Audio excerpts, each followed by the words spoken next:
Hello students, तो कल हम यूनिट 3 कर चुके हैं।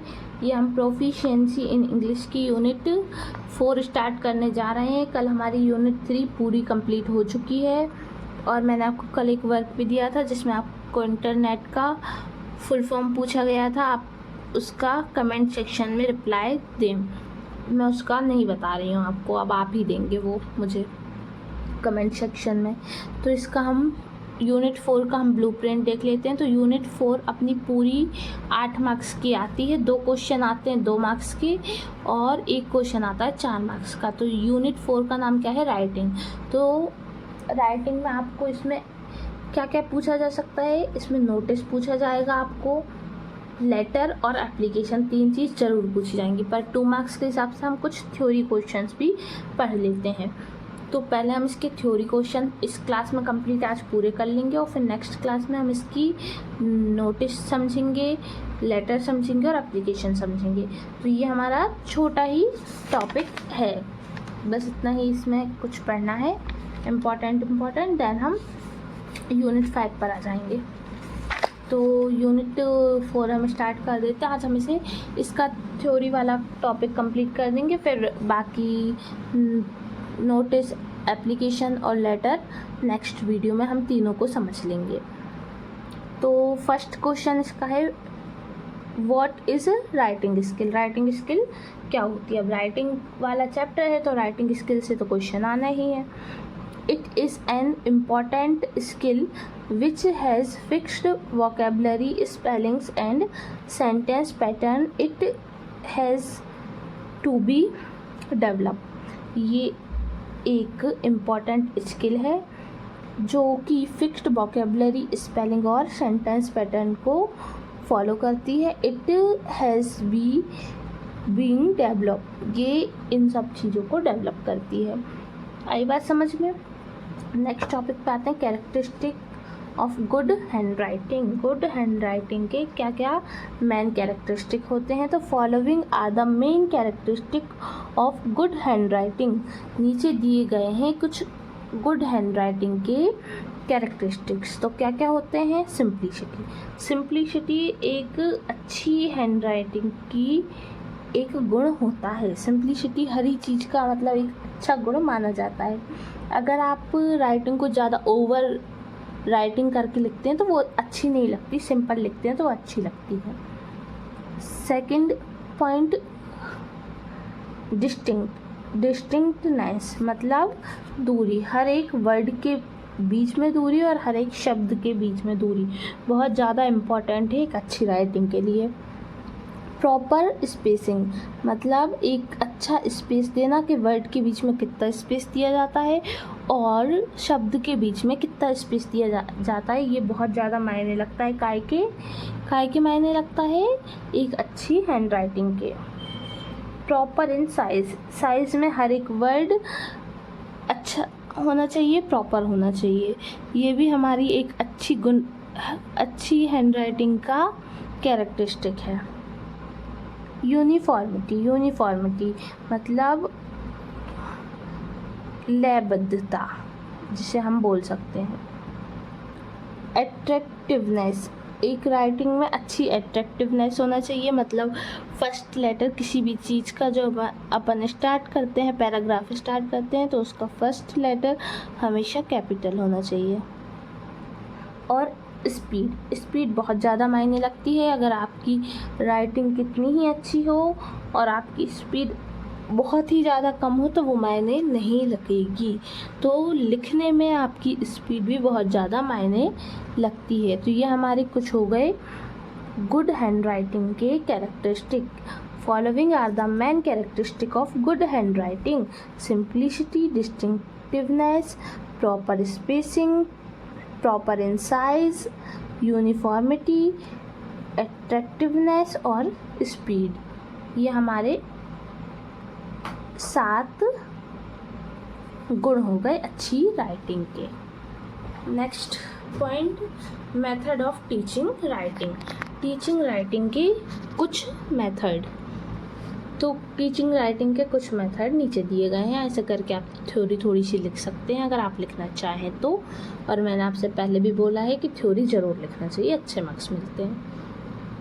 First, kindergarten method of teaching writing, अच्छे लेखन के तरीके।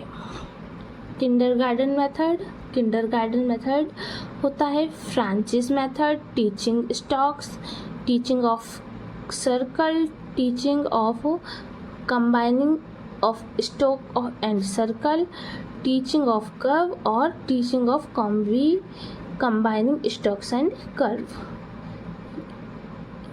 ये आपके कुछ मेथड हो गए टीचिंग अच्छी राइटिंग के। कौन कौन से? किंडरगार्टन मेथड हो गया, Francis method, teaching strokes, teaching of circle, teaching of combining of stocks and circle और टीचिंग ऑफ कर्व्स और teaching of combining strokes and curves. यहाँ स्टॉक एंड सर्कल है, यहाँ स्टॉक एंड कर्व्स है, ये अंतर है इस पॉइंट में। ठीक है, नेक्स्ट टॉपिक पे आते हैं, causes of bad handwriting. Bad handwriting के कुछ कॉजेज़ नीचे दिए गए हैं। तो use of ball pen from early stage, अगर आपकी गंदी हैंडराइटिंग है तो उसके क्या क्या कारण हो सकते हैं, ये इसका हिंदी मीनिंग हुआ। तो क्या कारण हो सकते हैं गंदी हैंडराइटिंग के, बैड हैंडराइटिंग के? तो use of ball pen from early age, कम एज में आप वॉल पेन का यूज़ करते हैं तो ये आपकी गंदी हैंडराइटिंग का मेन कारण हो सकता है। Proper place in the incorrect position, paper placed in incorrect position, मतलब पेपर को आप गलत जगह पर रख के लिखें तो भी आपकी गंदी हैंडराइटिंग आ सकती है। Too slow movement of hand, ज़्यादा ही हाथ के स्लो मूवमेंट के कारण भी आपकी गंदी हैंडराइटिंग आ सकती है।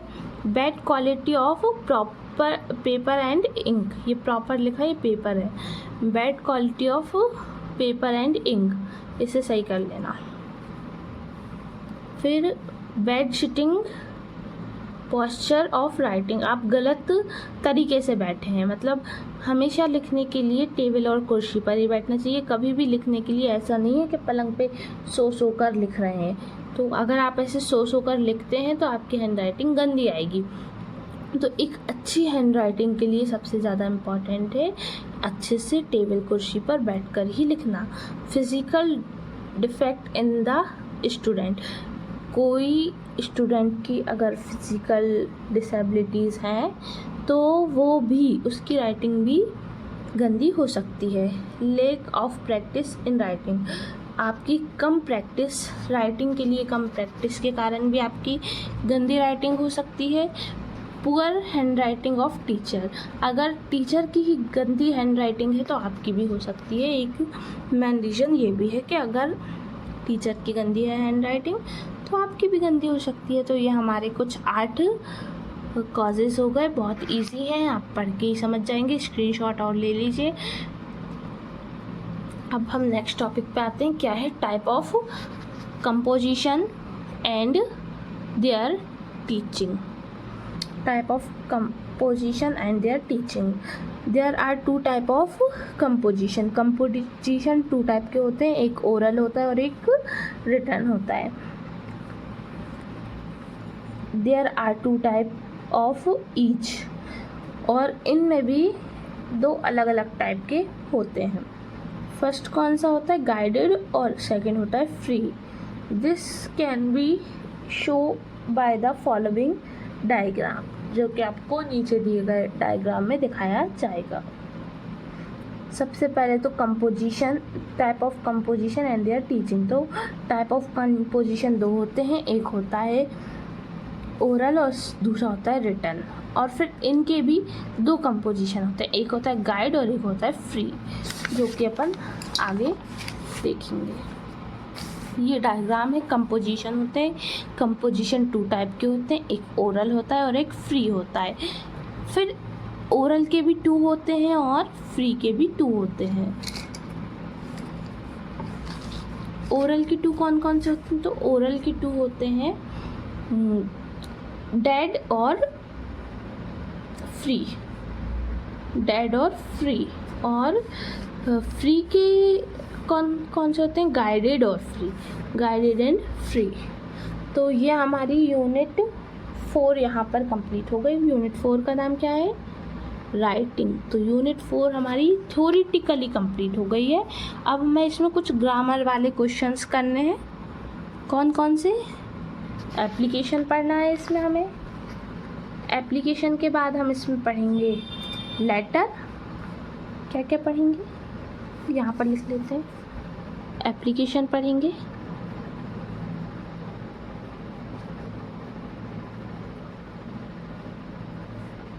लेटर पढ़ेंगे और नोटिस पढ़ेंगे। तो ये 3 चीज़ हमें इसमें और कवर करनी है, जो कि हम कल की क्लास में करेंगे और हमारा फिर ये चैप्टर ही कंप्लीट हो जाएगा। फिर हम आ जाएंगे नेक्स्ट चैप्टर पे, यूनिट 5 पे। तो ठीक है, आप जब तक के लिए मेरी वीडियो को लाइक करें और मेरे चैनल को सब्सक्राइब करें। लाइक करना ना भूलें और शेयर करें मेरे वीडियो।